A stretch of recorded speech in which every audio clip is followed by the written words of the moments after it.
Bonjour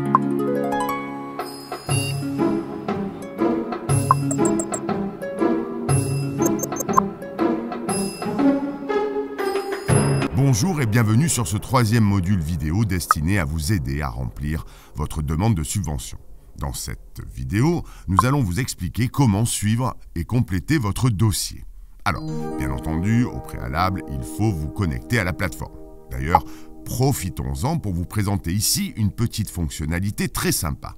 En appuyant sur votre nom d'utilisateur, ici, voilà, en haut à droite, vous avez accès à cette page qui vous permet de modifier votre adresse email ou encore d'actualiser vos codes d'accès.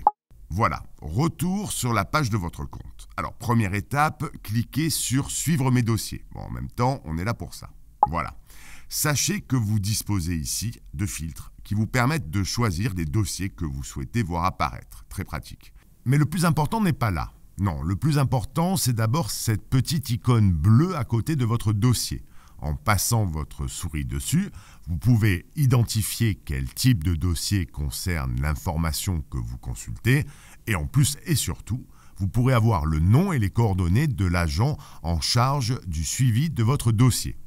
Alors attention, ici il faut noter que l'agent qui va se charger de votre dossier n'est pas saisi dans la minute qui suit le dépôt de votre demande. Donc n'hésitez pas à consulter régulièrement la petite icône. Et puis il faut savoir également que plusieurs agents vont s'occuper de votre dossier en fonction de son avancement. Voilà.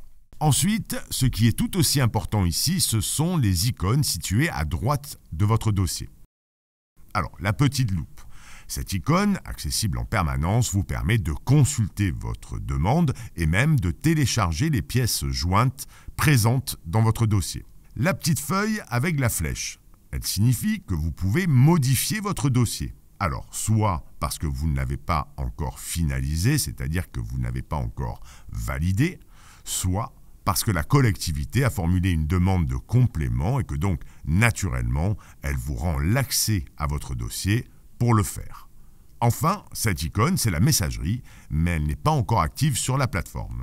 Affaire à suivre. Bon, à présent, voyons le cas d'un dossier incomplet. Dans cette hypothèse, le bureau des associations vous fera parvenir un mail vous informant que votre dossier est incomplet, mais aussi vous donnant les raisons de cette incomplétude. Alors, comme d'habitude, faites attention que ce mail ne se glisse pas dans vos spams et indésirables. De toute façon, quand bien même vous n'auriez pas accès à vos mails, il suffit de vous rendre sur votre page d'accueil. Et là, vous verrez un joli pictogramme de cloche rouge, voilà, à côté du dossier concerné. Et en cliquant sur l'icône « Accéder », vous pourrez consulter les informations relatives à l'incomplétude du dossier, c'est-à-dire les mêmes informations qui vous auront été envoyées par mail. Alors attention, un point important est ici à soulever. Dans le cas où la demande concerne les documents administratifs, c'est-à-dire votre fiche tiers, pensez bien à non seulement valider les modifications dans votre fiche, voilà, ici en bas à droite, puis à revenir dans votre dossier, voilà, pour valider, ici en bas à droite, encore une fois, le renvoi à nos services. Mais bien entendu, dans le cas où la modification ne concerne pas la fiche tiers, il vous suffira de vous rendre simplement dans le dossier concerné, de procéder aux modifications et tout simplement de valider une seule fois.